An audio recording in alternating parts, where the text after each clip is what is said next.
প্রতি বছরেই যে মার্কেট একই রকমভাবে র্যালি দেবে তা কিন্তু নয়। আমরা 2020 সালের করোনার পর থেকে যদি দেখি তাহলে 21 সাল পর্যন্ত মার্কেটে কিন্তু একটা ভালো মতো র্যালি ছিল। তারপরে 22 সালে যেখান থেকে শুরু হয়েছে মার্কেট কিন্তু মোটামুটি একই জায়গায় ঘোরাফেরা করেছে, এবং তারপরে 23 এবং 24 সালে কিন্তু আবার বেশ ভালো মতো একটা র্যালি দেখা যায়। আর এবছরে 25 সাল কিন্তু একটু অন্যরকম। খুব সাবধানে এবছরে পা ফেলতে হবে, কারণ বেশ কতগুলো পজিটিভিটি থাকা সত্ত্বেও মার্কেট কিন্তু নেগেটিভ রিয়াকশন করছে। যে মার্কেটে দেখা যায় এবছরের বাজেট যাতে খুব সাধারণ মানুষের হাতে প্রচুর টাকা দেওয়া রয়েছে ট্যাক্স ছাড়ের মাধ্যম দিয়ে, এবং তার সাথে সাথে আরবিআই রেট কাট করেছে, যার ফলে মার্কেটে একটা পজিটিভিটি দেখানো উচিত। এবং তার সাথে সাথে লাস্ট বিজেপি আবার দিল্লিতে, মানে দিল্লিতে এর আগে আম আদমি পার্টি ক্ষমতায় ছিল, তো সেখান থেকে আবার ক্ষমতায় নতুন করে বেশ দীর্ঘ কয়েক বছর পর ক্ষমতায় এলো বিজেপি, তো রুলিং পার্টি ক্ষমতায় এলো, সেখান থেকে একটা পজিটিভিটি কাজ করা উচিত।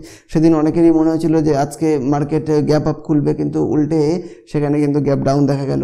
হয়তো তারও অন্যান্য বিভিন্ন কারণ ছিল। তো এত পজিটিভিটি সত্ত্বেও কিন্তু মার্কেট নেগেটিভ রিয়াকশান, হয়তো একদিন ঝড় থেমে যাবে, মার্কেট আবার শান্ত হবে, আবার নতুন করে র্যালি দেখা দেবে, কিন্তু তাই বলে কিন্তু সমস্ত সেক্টর এবং সমস্ত স্টকগুলোতেই কিন্তু র্যালি দেখা দেবে তা কিন্তু নয়। তাই গত ভিডিওতেই, এর আগের ভিডিওতে আমরা তোমাদের আই বটমে লিঙ্ক পাবে, সেখানে এইবার বাজেটে কোন সেক্টর উপকৃত বেশি, কোন সেক্টরের কোন স্টকগুলো নিয়ে মূলত আলোচনা মানে নজরে রাখতে হবে, সেই বিষয়গুলো নিয়ে আমরা আলোচনা করেছি। তোমরা ভিডিওটা না দেখলে সেখান থেকে দেখে নাও, তাহলে তোমাদের আরও বেশি বুঝতে সুবিধা হবে। আর আজকের ভিডিওতে কোনো স্টক রেকমেন্ডেশন নয়, আমরা অটো সেক্টর আমরা গত ভিডিওতে বলেছিলাম যে এবার প্রত্যেকটা সেক্টরের কোন স্টকগুলো বেশ ভালো লাগছে, তো সেই বিষয়গুলো নিয়ে আমরা আলোচনা করব। এবং শুধু ভালো লাগছে বলে নয়, আমরা বরঞ্চ খুব মারাত্মক একটা ভুল করি যে সোশ্যাল মিডিয়ার বিভিন্ন জায়গায় বিভিন্ন স্টক শুনে সেই বিষয়টার প্রতি একটা মানে সেই স্টকের একটা প্রেমে পড়ে যায়, না এটা চারিদিকে এই স্টকটা শোনা যাচ্ছে, আর সেটাতে ইনভেস্ট করে তারপরে শেষে লস বুক করতে হয়। তো আসলে সেটা নয়, আপনারা নিজেরা অ্যানালিসিস করুন এবং বিভিন্ন ক্ষেত্রে ফান্ডামেন্টাল, টেকনিক্যাল এবং ওই স্টকের বিজনেস মডেল কি, সেই সমস্ত বিষয় নিয়ে একটা তুলনামূলক আলোচনা কিন্তু আমরা আজকে করছি। আর আজকে আমাদের আলোচনা হচ্ছে অটো স্টক নিয়ে, মানে অটো সেক্টর নিয়ে। এই অটো সেক্টরের বিভিন্ন স্টকগুলো, তার বিজনেস মডেল, হ্যাঁ, পৃথিবীর কোন প্রান্তে তার ব্যবসা রয়েছে এবং তার ফান্ডামেন্টাল, টেকনিক্যাল সমস্ত বিষয় নিয়ে আমরা আজকে আলোচনা করব। নমস্কার, আমি চিন্ময়, অ্যাডভান্স ট্রেডিং ইনস্টিটিউটে আপনাদের সবাইকে স্বাগতম। আমরা স্ক্রিনে দেখে নিই যে বিভিন্ন স্টকগুলোর বিভিন্ন রেশিও এবং তার বিজনেস মডেল সম্পর্কে। স্টক মার্কেটের ক্ষেত্রে ইমোশনাল হলে হয় না, কারণ কেউ ভাবতেও পারেনি যে ভারতবর্ষের অন্যতম প্রধান ধনী ব্যক্তি অনিল আম্বানি একসময় দেউলিয়া হয়ে যাবে তার আরকম কোম্পানি। তো যাই হোক, তো আমাদেরও যদি কোনো পছন্দের শেয়ার বলতে হয়, অনেক সময় আমরা অনেকেই পছন্দ করব বা টাটা মোটর। তো টাটা মোটর পছন্দের শেয়ার, যেটা এক সময় দাম 1100 থেকেও বেশি হয়ে গেছিলো, সেটা এখন 700-র নিচে 670-80 এরকম একটা দামে চলে আসে। তো আজকে ফার্স্টে আমরা টাটা মোটর নিয়েই আলোচনা করবো। দেখো, শুধুমাত্র শেয়ারের নাম নয়, সেই শেয়ারটার নাম শুনেছি ভালো কথা, সেটা দেখব যে ফান্ডামেন্টালি সেটা কতটা স্ট্রং রয়েছে সেটার, এবং সেই সেক্টরের আরও শেয়ারগুলো যেটা রয়েছে, মানে আরও স্টক যেটা রয়েছে, সেই বিষয়গুলো নিয়ে একটা তুলনামূলক আলোচনা করে যেটা ভালো লাগবে, যেটাই মনে হবে যে এখন সস্তায় পাওয়া যাচ্ছে এবং এর ভবিষ্যৎ বিজনেস মডেলও ভালো এবং ভবিষ্যতে বাড়ার সম্ভাবনা রয়েছে, সেই স্টকগুলোতে আমাদেরকে ইনভেস্ট করতে হবে। দেখো, আমরা বলেছি যে একটা মডেল পোর্টফোলিও তৈরি করতে গেলে কিন্তু শুধুমাত্র একটা সেক্টরের স্টকই থাকে না, বিভিন্ন সেক্টরের থেকে বিভিন্ন একটা দুটো করে স্মল ক্যাপ, মিড ক্যাপ সব মিলিয়ে কিন্তু মডেল পোর্টফোলিও করতে হয়। আমরা পরবর্তীতে যে মডেল পোর্টফোলিও কেমন হয় তার কতগুলো উদাহরণ দিয়ে কতগুলো মডেল পোর্টফোলিও তৈরি করে আমরা তার ভিডিও বানাবো। তোমাদের তার লিঙ্ক প্রথমে আসতে গেলে তোমরা সাবস্ক্রাইব করে রাখো, যাতে সবার প্রথমে তোমার কাছে নোটিফিকেশান আসে। আর তার সাথে সাথে শুধু তাই নয়, মডেল পোর্টফোলিওর সাথে সাথে আমাদের যে বিভিন্ন সেক্টরগুলো রয়েছে, প্রত্যেকটা সেক্টরের, আজকে যেমন অটো সেক্টরের, এরপরে এফএমসিজি সেক্টর, তারপরে ফার্মা সেক্টর, এরকম বিভিন্ন সেক্টর, আইটি সেক্টর, প্রত্যেকটা সেক্টরের প্রত্যেকটা স্টকের একটা তুলনামূলক আলোচনা হবে, তার বিজনেস মডেল, তার ফান্ডামেন্টাল, তার টেকনিক্যাল সমস্ত বিষয় নিয়ে। দেখো, টাটা মোটরে আমরা যদি আসি, যে দেখো টাটা মোটর ভালো সবাই জানি, কিন্তু তার ভেতর দিয়েও দেখো যে টাটা মোটরের প্রোমোটার হোল্ডিং যেটা 46% ছিল সেটা এখন 42%, 4% কমেছে। এটা কিন্তু একটা নেগেটিভিটি, সে যে কারণেই হোক। এবং তার সাথে সাথে শুধু তাই না, এফআইআইও কিন্তু টাটা মোটরের কিন্তু তাদের হোল্ডিং কিন্তু কমিয়েছে। তো সেই জায়গাতে আমাদের অনেকের মনে হতে পারে যে এইখান থেকে একটা নেগেটিভ রয়েছে, কিন্তু তার সাথে সাথে মনে রাখতে হবে যে তার প্রোমোটার হোল্ডিং যেমন কমিয়েছে তেমনই কিন্তু তার যে ডেপ্ট ছিল বাজারে, যা সেই ডেপ্টটা কিন্তু অনেকটা কমিয়েছে। তো যাই হোক, এরকম ভালো মন্দ সব মিলিয়ে সমস্ত কিছু রয়েছে। এর আগে আমরা আরেকটা বিষয় দেখো যে কোনো স্টক কিন্তু আমরা মানে আমাদের যা ফান্ড সেটা কিন্তু একটা স্টকেই আমরা কিন্তু সেল করে দেবো না, তার জন্য নির্দিষ্ট স্ট্র্যাটেজি রয়েছে। এর আগে আমি 7S স্ট্র্যাটেজি নিয়ে আলোচনা করেছি, দেখো আই বটমের লিঙ্ক দেওয়া রয়েছে, সেখান থেকে ভিডিওটা দেখে নাও যে যদি তোমরাও সেই স্ট্র্যাটেজি মেনটেন করো তাহলে 100% গ্যারান্টি যে সেখান থেকে তোমার লস হবেই না, মানে এভাবে গ্যারান্টি দিয়েও বলা যায়। তো যাই হোক, আমরা টাটা মোটর নিয়ে আলোচনা করি। স্ক্রিনে চলে আসে দেখো, তাহলে টাটা মোটরের বিজনেস মডেলটা কি দেখো। টাটা মোটর কিন্তু সমস্ত বিশ্ব জুড়ে কিন্তু এদের বিজনেস, এবং ভারতের বৃহত্তম মোটর গাড়ি নির্মাতা, এবং শুধু বিভিন্ন প্যাসেঞ্জার ভেহিকেল নয়, পার্সোনাল ভেহিকেল এবং তার সাথে সাথে বিভিন্ন যাত্রীবাহী বাহন এবং কমার্শিয়াল ভেহিকেল যে সমস্ত রয়েছে সমস্ত কিছু কিন্তু এদের বিজনেস। এবং আমার যেটা সবচেয়ে বেশি ভালো লাগে যে জাগুয়ার বা ল্যান্ড রোভার যেটা, সেটা কিন্তু 69% শেয়ার কিন্তু রয়েছে এই টাটা মোটরের ইয়েতে। তো সেক্ষেত্রে এই বিলাসবহুল গাড়ির ক্ষেত্রে কিন্তু মার্জিনটা অনেক বেশি হয়। তো সব মিলিয়ে কিন্তু এখানে কিন্তু একটা বেশ ভালো পজিটিভ একটা ব্যাপার কিন্তু দেখছে। এবং তার সাথে সাথে পৃথিবীর 125টা দেশে কিন্তু টাটা মোটরের বিভিন্ন গাড়ি কিন্তু বিক্রি হয়, এবং বিভিন্ন দেশে 25টা ম্যানুফ্যাকচারের জায়গা রয়েছে। এবং ব্যবসায়িক যদি আমরা দেখি তাহলে যাত্রীবাহী গাড়ির ক্ষেত্রে প্রতি বছর 6% করে বাড়ছে, এবং মার্কেট শেয়ারে কিন্তু 13.5%, যেটা 23 সালে ছিল সেটা কিন্তু 13.9% এবছর কিন্তু বেড়েছে। এবং জনপ্রিয় মডেল দেখো নেক্সন 5, হ্যারিয়ার, সাফারি, এই গাড়িগুলো, এই মডেলগুলো কিন্তু বেশ জনপ্রিয় মডেল। এবং তার সাথে সাথে এই সবচেয়ে গুরুত্বপূর্ণ যে ইভি সেক্টরের ক্ষেত্রে 70% বাজার কিন্তু ধরে রেখেছে কিন্তু টাটা মোটর, এটা কিন্তু বেশ ভালো একটা পজিটিভিটি। এবং বাণিজ্যিক গাড়ির ক্ষেত্রেও কিন্তু অনেকটা এবছর অনেকটা কমে গেছে, 3.8% কিন্তু কমে গেছে আগের বছরের তুলনায়, 23-এর তুলনায় 24-এ। আরেকটা কথা বলে রাখি যে 24-এ আমরা ফেব্রুয়ারি মাসে ভিডিওটা ছাড়ছি, মার্চ মাসে পর থেকে আবার নতুন করে বিভিন্ন রেজাল্ট বেরোবে, এবং সেক্ষেত্রে এই সমস্ত তথ্যগুলো চেঞ্জ হবে। তো সেক্ষেত্রে আরেকটা বিষয় মনে রাখতে হবে, দেখো কারো যদি বিজনেস মডেল ভালো হয় তাহলে কোনো একটা বছরে লাভটা কম হলো মানেই যে সেই কোম্পানি খারাপ হয়ে গেল তা কিন্তু নয়। তার ভবিষ্যৎ যদি ভালো হয় তাহলে কিন্তু সেটা কিন্তু একটা না একটা সময় কিন্তু সেটা কিন্তু বাড়বেই। কোনো একটা বছরে কমতে পারে কিন্তু কোনো একটা কিন্তু বাড়বে, আলটিমেটলি কিন্তু বাড়বে, এটা লং টার্মের ক্ষেত্রে। এবং আরেকটা ব্যাপার যেটা বিলাসবহুল যে গাড়ি রয়েছে তার সেটা কিন্তু ইয়ার অ্যান্ড ইয়ার 8% করে কিন্তু বৃদ্ধি পেয়েই যাচ্ছে।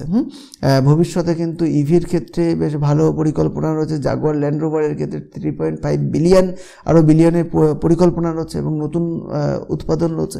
এবার আমরা যদি দেখি আর্থিক পারফরমেন্স, মানে ফিনান্সিয়াল পারফরমেন্স যেটা, সেই পারফরমেন্সে 26% একটা লং টার্ম মানে লার্জ ক্যাপ কোম্পানির শেয়ার, যার মার্কেট ক্যাপিটাল 4,37,000 কোটি, তো সেটা 26% করে বাড়ছে, এটা কিন্তু কম কথা নয়।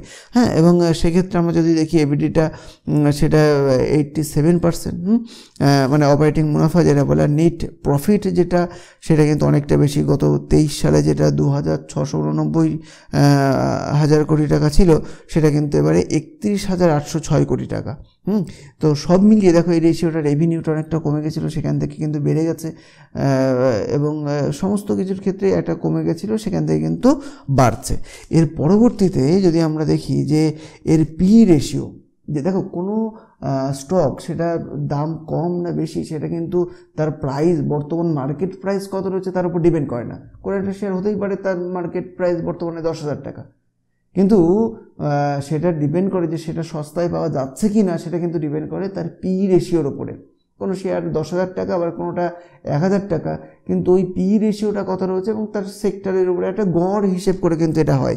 এবং এক্ষেত্রে দেখো সেক্টর পি যেখানে 16.39%, সেখানে আমাদের টাটা মোটরের পি কিন্তু 7.88%। এবং এটা কিন্তু দেখো প্রতিদিন দাম ওঠা নামার ফলে কিন্তু এই রেশিওটাও কিন্তু চেঞ্জ হয়। এবং ROE, রিটার্ন অন ইকুইটি, মানে এই যে শেয়ার যেটা, যে শেয়ার অনুসারে প্রতি বছর শেয়ারের দাম বৃদ্ধি পাচ্ছে, সেটা কিন্তু এবছরে 49% কিন্তু দাম বৃদ্ধি পেয়েছে। এবং ROC, মানে টোটাল যা ক্যাপিটাল রয়েছে, যা লোন নেওয়া, যা কিছু সমস্ত কিছু নিয়ে এর ইন্টারেস্ট খরচ সমস্ত বাদ দিয়ে কিন্তু গড়ে 20% কিন্তু করে এর কিন্তু ব্যবসা বৃদ্ধি পাচ্ছে।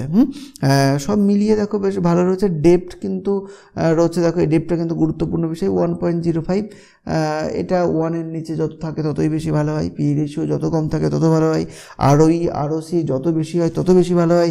এই বিষয়গুলো তোমরা এরপরে আমরা যখন ফান্ডামেন্টাল বিষয় নিয়ে আলোচনা করব সেই বিষয়ে তোমরা আমাদের যে ক্লাস রয়েছে অ্যাডভান্স ট্রেডিং ইনস্টিটিউটের যে ক্লাস রয়েছে বেসিক টু অ্যাডভান্স, সেখানে তোমরা আমাদের প্লে লিস্টের যে বিভিন্ন ভিডিওগুলো ছাড়া রয়েছে সেখান থেকে একদম বেসিক থেকে শিখতে পারো, সেখানে দেখে নিতে পারো, তোমাদের আরও অনেক বেশি সাহায্য হবে এই বিষয়গুলো। তো এটা গেল। এরপরে দেখো আমরা টেকনিক্যাল দেখব। দেখো টেকনিক্যালের ক্ষেত্রে যেটা 2015 সালে যে 600 টাকা গেছিলো, এবারে 2023 সালে সেটা ব্রেকআউট দিয়েও 24 সালে কিন্তু আবার সেই 600 টাকার কাছাকাছি কিন্তু চলে এসছে। এবারে কিন্তু এবার একটা রিট্রেসমেন্ট কিন্তু দেখা যাচ্ছে, এবারে কিন্তু আশা করা যায় এবার একটা পুল ব্যাক কিন্তু লক্ষ্য করা যাবে। বেশ একটা ভালো, মানে তার মানে তুমি যদি এখন ইনভেস্ট করো আর যে 2015 সালে ইনভেস্ট করেছো, মানে 10 বছর কিন্তু তুমি সেই একই জায়গা থেকে তুমি কিন্তু এর প্রফিটটা কিন্তু পেয়ে গেলে। এবার দেখো ভবিষ্যতের ক্ষেত্রে দেখো বিভিন্ন দিক থেকে ইয়ার অ্যান্ড ইয়ার অনেক কিছু কিন্তু বৃদ্ধি পেয়েছে। ইভি মোটরের ক্ষেত্রে বৃদ্ধি রয়েছে, সব মিলিয়ে স্ট্রেংথ কিন্তু এর রয়েছে 70% ইভি। হ্যাঁ, সব মিলিয়ে ট্রাক, বাস, জাগুয়ার, ল্যান্ড রোভার সমস্ত লাক্সারি গাড়ির চাহিদা বাড়ছে। প্রত্যেকটা মানুষের মধ্যেই লাক্সারিয়াসটা কিন্তু বেড়েই চলেছে। তো সব মিলে কিন্তু বেশ ভালো রিস্ক ফ্যাক্টর, প্রতিযোগিতা বাড়ছে বিভিন্ন ক্ষেত্রে। তাহলে এরপর আমরা যেটা আসবো মাহিন্দ্রা অ্যান্ড মাহিন্দ্রা। দেখো মাহিন্দ্রা অ্যান্ড মাহিন্দ্রাও কিন্তু বিশ্বের বিভিন্ন জায়গাতে 100রও বেশি কান্ট্রিতে কিন্তু এদের বিজনেস রয়েছে, 69টা ম্যানুফ্যাকচারার কোম্পানি রয়েছে ভারত ছাড়াও আরও বিভিন্ন দেশে, 47টা ভারতে, আর বাদ বাকিগুলো কিন্তু তোমার ইউএসএ, তুর্কি, শ্রীলঙ্কা, সাউথ আফ্রিকা বিভিন্ন জায়গাতে কিন্তু এদের বিজনেস কিন্তু রয়েছে। মানে শুধু আমাদের ভারতবর্ষ নয়, পুরো বিশ্বে কিন্তু এর একটা মার্কেট রয়েছে। এবং কোম্পানির টোটাল রেভিনিউ দেখো 1,39,000 কোটি টাকা, যেটা ইয়ার অ্যান্ড ইয়ার 14% হারে কিন্তু বৃদ্ধি পাচ্ছে। নিট প্রফিট এবছরে কিন্তু 12,269 কোটি টাকা, 9.6% কিন্তু এবার বেড়েছে। এবিটিটা 24,892 কোটি, এবারেও কিন্তু 17.2% কিন্তু এটা বৃদ্ধি পেয়েছে। এবং বাজারের ক্ষেত্রে দেখো সাভের ক্ষেত্রে 20% মার্কেট কিন্তু রয়েছে কিন্তু মাহিন্দ্রা অ্যান্ড মাহিন্দ্রার, যেটা এবছরে 1% বৃদ্ধি পেয়েছে, 1.3%। এলসিবি মার্কেট শেয়ারেও কিন্তু 49% বৃদ্ধি পেয়েছে এলসিবি মার্কেট। তো দেখো এই যে অটোমোবাইলের বিক্রয়ের ক্ষেত্রেও কিন্তু 18% বৃদ্ধি, সব মিলিয়ে। আর একটা ব্যাপার মাহিন্দ্রা অ্যান্ড মাহিন্দ্রার ক্ষেত্রে কিন্তু ট্র্যাক্টর কিন্তু বেশ গুরুত্বপূর্ণ। ট্র্যাক্টরের মানে যত ভারতবর্ষে যত ট্র্যাক্টর সেল হয় তার 41.6% কিন্তু মাহিন্দ্রা অ্যান্ড মাহিন্দ্রার। এবং আরেকটা বিষয় রয়েছে যে মাহিন্দ্রা অ্যান্ড মাহিন্দ্রা কিন্তু বাইকও তৈরি করছে। তোমরা জানো যে মাহিন্দ্রা অ্যান্ড মাহিন্দ্রার যে বাইক সেটা কিন্তু বেশ জনপ্রিয়, রয়্যাল এনফিল্ডের মতোই। তার কোম্পানির নামটা কী বলতো, কী নামে পরিচিত তোমরা কমেন্টে জানাও, আমি উত্তরটা পরে দিচ্ছি।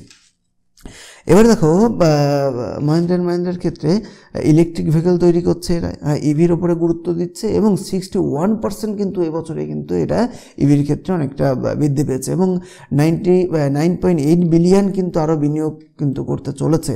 আর বেশ XUV E8, XUV E9, BE05, BE07 এগুলো কিন্তু ইভির ক্ষেত্রে বেশ জনপ্রিয় এবং লাক্সারিয়াস কিন্তু গাড়ি। এবং আগামীতে 12,000 কোটি টাকা কিন্তু এরা বিনিয়োগ করবে, এবং ভবিষ্যতে এদের বেশ ভালো একটা উদ্যোগ রয়েছে। ভবিষ্যৎ বিজনেস মডেল কিন্তু ভালো। এবং পি রেশিওর ক্ষেত্রে আমি যদি বলি, সেক্টর গড় পি রেশিও 27, সেখানে কিন্তু এর বেশ কাছাকাছি রয়েছে, হাই নয়, 30। EPS earning per share 99, ROE 18%, ROCE 13%। Debt to equity 1.66%, debt একটু বেশি তুলনামূলকভাবে, এটা 1-এর নিচে যত থাকে তত বেশি ভালো হয়। ঠিক আছে। আর মার্কেট ক্যাপ হচ্ছে 3,71,000 কোটি। আমরা ফান্ডামেন্টাল দেখলাম। এবার টেকনিক্যালের দিক থেকে যদি দেখি, দেখো 2018 সালের যে হাইটা ছিল সেটা কিন্তু 2022 সালে ব্রেক করে কিন্তু একটা ভালো জায়গায় এটা ঘুরছে। এরপরে আমরা উপরের দিকে এটাকে দেখতে পারি। এরপর দেখো শেয়ার হোল্ডারদের জন্য আমরা দেখব যে গত এক বছরে 66% কিন্তু এটা বৃদ্ধি পেয়েছে। মানে কেউ যদি 1 লক্ষ টাকা ইনভেস্ট করতো, তার কিন্তু বর্তমানে 1,66,000 টাকা হয়ে যেত। আর ট্র্যাক্টরের ক্ষেত্রে আধিপত্য রয়েছে। সব মিলিয়ে বেশ ভালো, ডিভিডেন্ডও ভালো দেয়, ফান্ডামেন্টালি স্ট্রং। ইভি সেক্টরে নতুন করে বিভিন্ন বিনিয়োগ রয়েছে। আর দেখো মাহিন্দ্রা অ্যান্ড মাহিন্দ্রার যে গাড়িগুলো, সাব গাড়িগুলো, এক্সইউভি 700, XUV 300 এবং তার সাথে সাথে স্করপিও তো প্রচণ্ড মানে খুব জনপ্রিয় একটা মডেল, অনেকের স্বপ্ন থাকে। এবং আরেকটা বিষয় যেটা জাগুয়ার ল্যান্ড রোভারের থেকেও কিন্তু এর লাভজনক গ্রোথ কিন্তু দেখা যাচ্ছে বিজনেসের ক্ষেত্রে। আর সমস্ত কিছুর ক্ষেত্রে দেখো টাটা মোটর বা আরও যে বিভিন্ন কিছুর ক্ষেত্রে তাদের সাথে কিন্তু একটা কম্পিটিশান কিন্তু অবশ্যই রয়েই গেছে। তাহলে এরপর আমরা আসি আইচার মোটর। আইচার মোটরের মূল যে বিষয়টা আমরা জানি, আইচার মোটরের ট্র্যাক রয়েছে এবং তার সাথে সাথে বিভিন্ন বাস বা বিভিন্ন সেক্টরের বিভিন্ন কমার্শিয়াল ভেহিকেল রয়েছে, কিন্তু তার থেকেও বেশি জনপ্রিয় যেটা আইচার মোটরের ক্ষেত্রে সেটা হলো রয়্যাল এনফিল্ড। এই রয়্যাল এনফিল্ডের শেয়ারই কিন্তু আইচার মোটর। তো সেক্ষেত্রে আমরা জানি যে রয়্যাল এনফিল্ডের চাহিদা কি, যে রয়্যাল এনফিল্ড তুমি শোরুমে কিনতে গেলে সেটার কতদিন ওয়েটিং থাকে, তারপরে তুমি কিন্তু সেই মডেলটা তোমার পছন্দের মডেলটা তোমরা কিন্তু পাচ্ছ। এবং সমস্ত বিশ্বে কিন্তু তার একটা জায়গা রয়েছে, 250 সিসি থেকে শুরু করে 750 সিসি পর্যন্ত বিশ্বব্যাপী কিন্তু এর রয়েছে। এবং মোটরসাইকেল মার্কেটে 88.5% শেয়ার কিন্তু রয়্যাল এনফিল্ড দখল করে রয়েছে, মানে জায়গা দখল করে রয়েছে বাজার। একটা জনপ্রিয়তা কিন্তু রয়েছে, ক্লাসিক একটা ব্যাপার রয়েছে রয়্যাল এনফিল্ডের মধ্যে। এবারে দেখো এর বিক্রি কিন্তু 10% বৃদ্ধি পাচ্ছে। 2018 থেকে 19 সালের পর সর্বোচ্চ বিক্রি কিন্তু এই বছরে। তবে ইউরোপ ও আমেরিকায় কিন্তু বিভিন্ন কারণে এর বিক্রি কিন্তু অনেকটাই কম দেখা গেছে। এবং নতুন বিভিন্ন মডেল লঞ্চ হচ্ছে, হিমালয়ান 450 সিসির গাড়ি, super meteor 650, British style cruiser, shotgun 650 CC. বাণিজ্যিক যানবাহনের ক্ষেত্রে আইচার মোটরের যেটা রয়েছে সেটা 7.5% বৃদ্ধি পাচ্ছে এবং হেভি ডিউটি সমস্ত ক্ষেত্রেই কিন্তু আমরা দেখছি কিন্তু বৃদ্ধি পাচ্ছে। ভবিষ্যৎ পরিকল্পনা অবশ্যই ভালো রয়েছে। 2025 সালে এরা ইভি প্ল্যাটফর্ম তৈরি করতে চাইছে। রয়্যাল এনফিল্ডের নতুন বিভিন্ন দেশে, তোমরা জানো রিসেন্টলি বাংলাদেশে একটা রয়্যাল এনফিল্ডের শোরুম লঞ্চ হচ্ছে, সেখানে লাইন পড়ে গেছিলো রয়্যাল এনফিল্ডের গাড়ি কেনার জন্য। এবং তার সাথে সাথে বিভিন্ন দেশে কিন্তু এরা শোরুম খোলার চেষ্টা করছে। আর্থিকের ক্ষেত্রে এদের রাজস্ব দেখো 16,536 কোটি, যেটা 14.5% হারে কিন্তু প্রতি বছর বৃদ্ধি পেয়ে চলেছে। নিট মুনাফা এই বছরে 4,000, যেটা 2,900 কোটি ছিল, সেটা 4,001 কোটি টাকা, 36.4% কিন্তু বৃদ্ধি পেয়েছে। সব মিলিয়ে কিন্তু বেশ একটা ভালো জায়গায় ভালোই দেখাচ্ছে। পি রেশিও যেটা সেক্টর রেশিও 4.5, দেখো এটা বাইকের ক্ষেত্রে, এটা বাইকের মানে এইটা আর টাটা মোটরের সঙ্গে গুলিয়ে ফেললে হবে না, দুটোর ক্ষেত্রে কিন্তু বিষয়টা আলাদা। তোমরা স্ক্যানারে দেখে নিও, যে স্ক্যানার থেকে এই সমস্ত তথ্যগুলো পেয়ে যাবে। পি রেশিও এর 30 আর সেক্টর গড় রেশিও 45, মানে কিন্তু সস্তাতেই কিন্তু পাওয়া যাচ্ছে। আর ওই রিটার্ন অন ইকুইটি প্রতি বছর 24.23% হারে কিন্তু বৃদ্ধি পাচ্ছে। আরওসিও ভালো 31%, ডিভিডেন্ডও ভালো, ইপিএস আর্নিং পার শেয়ার কিন্তু 162। ডেপ্ট দেখো, ডেপ্ট নেই বললেই চলে, 0.02, মানে এরকমই হওয়া উচিত। এর আগে টাটা মোটর বা মহিন্দ্রার ক্ষেত্রে কিন্তু অনেকটা বেশি দেখা গেছে। টেকনিক্যালি দেখো, টেকনিক্যালি 2017 সালে যে জায়গাতে ছিল, তারপরে কিন্তু সেই ব্রেকআউট দিয়েছে 2022 সালের শেষের দিকে, আবার রিট্রেস করে খুব একটা বেশি কিন্তু বাড়েনি। দেখো 44%, মানে 2017 থেকে এই পর্যন্ত 8 বছরে মাত্র 44% কিন্তু বৃদ্ধি পেয়েছে। সব মিলিয়ে মোটামুটি সব একটা ভালো জায়গাতেই কিন্তু আইচার মোটর রয়েছে, তোমরা এখান থেকে দেখে নিও। আর কোম্পানির ক্ষেত্রে বিভিন্ন নতুন বিষয়গুলো আনছে, আন্তর্জাতিক ক্ষেত্রে যাতে আরও ব্যবসা বাড়ানো যায় সেই ব্যাপারগুলো রয়েছে। এরপর দেখো যে বিষয়টা চলে আসছে সেটা হলো আমরা আলোচনা করব অশোক লেল্যান্ড। এটা কিন্তু বেশ গুরুত্বপূর্ণ এবং জনপ্রিয় একটা বিষয়, যে আমরা জানি যে বিভিন্ন ডিফেন্সের বিভিন্ন গাড়িগুলো বা ট্রাক, এই ধরনের বিভিন্ন গাড়ি অশোক লেল্যান্ড তৈরি করে। বিশ্বের দ্বিতীয় বৃহত্তম বাণিজ্যিক যানবাহন প্রস্তুতকারক কিন্তু, হিন্দুজা গ্রুপের। তো বিদ্যুৎ চালিত যানবাহন এরা তৈরি করতে চলেছে আগামী দিনে। আন্তর্জাতিক ক্ষেত্রে 50টারও বেশি দেশে কিন্তু এদের বিজনেস রয়েছে। দেখো সব মিলিয়ে যে বিষয়টা বলার, যে বাজারে এদের কিন্তু মার্কেট শেয়ার 31%, মানে অশোক লেল্যান্ডের কিন্তু ট্রাক বা ডিফেন্সের যে সমস্ত ট্রাকগুলো ব্যবহার করা হয়, যেগুলো রকেট বা বিভিন্ন জিনিসগুলো বয়ে নিয়ে যাওয়া হয়, ওই মিসাইলগুলো, সে সমস্ত কিন্তু অশোক লেল্যান্ডের গাড়ি কিন্তু বেশ জনপ্রিয়। তো সেক্ষেত্রে এর সমস্ত কিছু 31% মার্কেট শেয়ার রয়েছে, সমস্ত কিছু বাড়ছে। ভবিষ্যৎ পরিকল্পনা, সবাই ইভির দিকে যাচ্ছে, এআই ইউজ করে আরও বেশি ভালো কিছু করা যায় কিনা সেটা দেখছে। অশোক লেল্যান্ড এর মার্কেট ক্যাপিটাল 64,448, এখানে একটা মিস্টেক ছিল, যাই হোক। তো ইয়ার অ্যান্ড ইয়ার 6.2% বৃদ্ধি পাচ্ছে। সব মিলিয়ে নিট মুনাফা আগের বছর যেটা 1380 ছিল, এবছর সেটা 2617, এটা কিন্তু 89% বৃদ্ধি পেয়েছে। মোট সম্পদ কিন্তু এদের 67,660 কোটি টাকা। তো দেখো সব মিলিয়ে এখানে কিন্তু বেশ ভালো মতো এটা দেখাচ্ছে। তো তবে তোমাদের একটা তুলনামূলক আলোচনা করতে হবে, যে দেখতে হবে যে কোন স্টকটা বেশি আকর্ষণীয় বলে তোমাদের মনে হয়, তোমরা কমেন্টে অবশ্যই জানাবে। এবং তার সাথে সাথে আমরা রেশিওর ক্ষেত্রে আসি। দেখো ইন্ডাস্ট্রি রেশিও 16.39, সেখানে কিন্তু এটার মানে অশোক লেল্যান্ডের কিন্তু 23.2, মানে কিছুটা কিন্তু বেশি রয়েছে। ROE 28%, নিঃসন্দেহে ভালো। ROC 15%, ঠিক আছে। ডিভিডেন্ড কিন্তু বেশ ভালো দেয়, 2.42। তবে এই অশোক লেল্যান্ডের ক্ষেত্রে কিন্তু একটা বেশ গুরুত্বপূর্ণ যে ব্যাপারটা রয়েছে, সেটা হলো এর ডেপ্ট টু ইকুইটি, এটা কিন্তু 4.30। এটা কিন্তু মারাত্মক লেভেলের একটা জায়গা। যে কোনো সময় যে কোনো একটা খারাপ নিউজ এটা কিন্তু মারাত্মকভাবে পড়তে পারে। হয়তো সেই জন্যই আমরা এর পরবর্তীতে দেখে নেব যে এর অন্যান্য যে বিষয়গুলো রয়েছে সেই ব্যাপারগুলোর দিক থেকে কতটা, মানে বিশেষত টেকনিক্যালি দিক থেকে। দেখো টেকনিক্যালি কিন্তু এটা বেশ কয়েক বছর ধরেই কিন্তু একই জায়গাতে কিন্তু রয়ে গেছে, যেটা 2018 সালে এই জায়গাতে রয়েছে। সেই 18 সাল থেকে তোমার 2024 সাল পর্যন্ত একই জায়গাতে রয়েছে। এবার ব্রেকআউট দিয়ে আবার কিন্তু রিট্রেস নিচ্ছে। আশা করা যায় এই যে রেঞ্জ তৈরি করেছে এই রেঞ্জ অনুযায়ী কিন্তু বৃদ্ধি পাবে। এরপর যে বিষয়টা আসে সেটা হলো যে ঝুঁকি কতটা। দেখো ঝুঁকি বললাম যে তার ডেপ্ট বেশি রয়েছে, হ্যাঁ, তো সে দেনা বেশি রয়েছে। যে কোনো কিছুর ক্ষেত্রে ক্যাশ ফ্লো যদি কমে যায়, হ্যাঁ, এবং বিভিন্ন ক্ষেত্রে তার কিন্তু একটা সমস্যা কিন্তু দেখা দিতে পারে।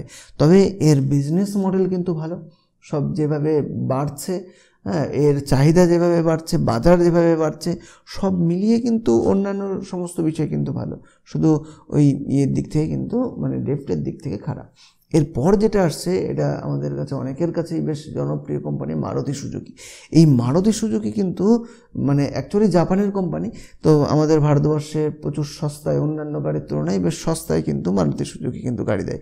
এবং যাত্রীবাহী যত গাড়ি রয়েছে তার 42% কিন্তু মারুতি সুজুকি তৈরি করে। আর প্রোডাকশন ক্যাপাসিটি বছরে 2.35 মিলিয়ন 2024-এ, যেটা এদের টার্গেট রয়েছে 2031-এ তোমার 4 মিলিয়ন করবে। এবং সারা পৃথিবীতে 100-রও কিন্তু বেশি দেশে কিন্তু মারুতি সুজুকির ব্যবহৃত হয়। এবং জনপ্রিয় তোমরা জানো, Alto, sweet, বেলানো, Brezza, grand ভিট্রা, Ertiga, এগুলো কিন্তু বেশ জনপ্রিয় রয়েছে। এবং ইভির ক্ষেত্রে এরাও চাইছে যে হাইব্রিড বা ইভি মডেলের গাড়ি তৈরি করার জন্য। সিএনজি রয়েছে, ওয়াগান, এবং বাজারের আমরা যদি দেখি যে 42% কিন্তু শেয়ার রয়েছে প্যাসেঞ্জার ভেহিকেলে। আর সাবের ক্ষেত্রে 50% বৃদ্ধি পেয়েছে, বেশ ভালো রকম একটা গ্রোথ কিন্তু দেখা যাচ্ছে, হ্যাঁ। এবং মোট রপ্তানি কিন্তু 23-24 সালে কিন্তু 2,83,067 ইউনিট। এবং আরব, মেক্সিকো, চিলি, দক্ষিণ আফ্রিকা, হ্যাঁ, বিভিন্ন দেশে কিন্তু এরা বিক্রি করছে। ইভি এবছরে 2025-এর প্রথম দিকে ব্যাটারি ইলেকট্রিক ভেহিকেল তৈরি করতে চাইছে, হাইব্রিড মডেল তৈরি করতে চাচ্ছে, এবং অন্যান্য বিভিন্ন দেশেও তৈরি করতে চাচ্ছে। এবার দেখো মোট রাজস্ব এদের, মানে রেভিনিউ 1,49,378 কোটি। এবং তার যেটা বছরে 32, মানে টাটা মোটর যেটা 26.5 বা 6 এরকম কিছু ছিল, সেটা কিন্তু মারুতি সুজুকির ক্ষেত্রে 32.8, মানে প্রায় 33% কিন্তু গ্রোথ রয়েছে ইয়ার অ্যান্ড ইয়ার। এবং গত বছরে এদের রেভিনিউ ছিল 1,12,000, সেটা কিন্তু 1,49,000 কোটি টাকা। এবং অপারেটিং মুনাফা সেটাও 38% বৃদ্ধি। নেট প্রফিট 64%, যেটা 8,000 কোটি টাকা ছিল সেটা কিন্তু 13,000 কোটি টাকা। এবং মোট বিক্রিও কিন্তু 8.6% হারে কিন্তু বৃদ্ধি পাচ্ছে। এবং দেখো PE ratio, sector industry PU ratio 27.51, আর এটার কিন্তু 27.4। এটা কিন্তু দেখো একদম গড়ের দিক থেকেও মানে একদম ঠিকঠাক প্রাইসে রয়েছে, খুব সস্তাও না, খুব বেশিও না, একদম গড় বেশ ভালো জায়গাতেই রয়েছে। ROE 16% হারে বৃদ্ধি পাচ্ছে, ROC 21%, ডিভিডেন্ডও মোটামুটি ভালো দেয়। EPS, আর্নিং পার শেয়ার কিন্তু 462। দেখো ডেপ্ট কিন্তু নেই, জিরো ডেপ্ট। তো এটা কিন্তু এইগুলো কিন্তু দেখার মানে সমস্ত দেখেই দেখতে হয়। এই যে জিরো ডেপ্ট, অশোক লেল্যান্ডের ক্ষেত্রে যেটা 4 পয়েন্ট কত, tata motor, Mahindra and Mahindra ভালো রয়েছে, সেক্ষেত্রে কিন্তু মারুতি সুজুকির কিন্তু কোনো ডেপ্ট নেই। তো এই যে সমস্ত ব্যাপারগুলোই কিন্তু লক্ষ্য করার বিষয়। তাহলে এরপর আমরা যেটা দেখব তার সাথে সাথে টেকনিক্যালি দেখো, টেকনিক্যালি সমস্ত শেয়ারগুলো অটো সেক্টরের, মানে অ্যাকচুয়ালি অটো সেক্টরটাই এখন মানে তুলনামূলকভাবে মানে সস্তায় পাওয়া যাচ্ছে আর কি। দেখো 2018 সালে যে জায়গাতে রয়েছে সেই জায়গা থেকে শুরু করে ব্রেকআউট দিয়ে আবার রিট্রেস নিয়ে কিন্তু দেখো দুটো ক্যান্ডেলে বেশ ভালো রকম, কিন্তু দুটো মান্থলি ক্যান্ডেলে কিন্তু ভালো রকম উঠেছে এই লাস্ট দুটো ক্যান্ডেলে। হ্যাঁ, তো এরপর আমরা যেটা দেখব, দেখো এরকমই হয় যে দেখো এর আগে দেখো 2007 সাল থেকে একই জায়গাতে ঘোরাফেরা করছিল 14 সাল পর্যন্ত, কিন্তু সেই 14 সালে 100 টাকার শেয়ারটা কিন্তু দেখো হয়ে গেল কিন্তু 10,000 টাকার শেয়ার। 14 সাল থেকে এই যে 18 সাল মানে 17 সাল পর্যন্ত, 18 সাল যায়ও নি, মানে 3 বছরে কিন্তু দেখো 10 গুণ, মানে যখন বাড়ে কিন্তু এরকমই বাড়ে। এরপরে আমি তোমাদের মানে কিভাবে মানে শর্ট টার্ম মাল্টিব্যাগার, মানে টার্গেট আমাদের 3 বছর থাকবে, 3 বছরের মধ্যে কিভাবে আমরা হাইয়েস্ট নিতে পারবো আর কি, নিয়ে সেখান থেকে বেরিয়ে আসবো, আবার 8-10 বছর সেটা একই জায়গায় ঘোরাফেরা করুক, আবার পরে সেটা যখন ব্রেকআউট দেবে, মানে দেখো ব্রেকআউট দিলেই হয় না, অনেক শেয়ার রয়েছে ব্রেকআউট দেয় আবার সেখান থেকে আবার বটমে চলে আসে, কিন্তু এমনভাবে এমন সিচুয়েশানে নিতে হবে সমস্ত কিছু দেখে, এমএসিডি, আরএসআই, ভলিউম সমস্ত বিষয়গুলো দেখে যে সেখান থেকে নিচে পড়ার সম্ভাবনাটা কম থাকে। ঠিক আছে, সে বিষয় নিয়ে আমরা পরে আলোচনা করছি। তোমরা সাবস্ক্রাইব করে রাখো যাতে এই সমস্ত ভিডিওগুলো তোমার কাছে আগে পৌঁছয়। আচ্ছা, মারুতি সুজুকি গেল। এরপর মানে টেকনিক্যালি দেখো, টেকনিক্যালি কিন্তু বেশ ভালো জায়গাতে কিন্তু রয়েছে, অতটা হাই হয়ে যায়নি।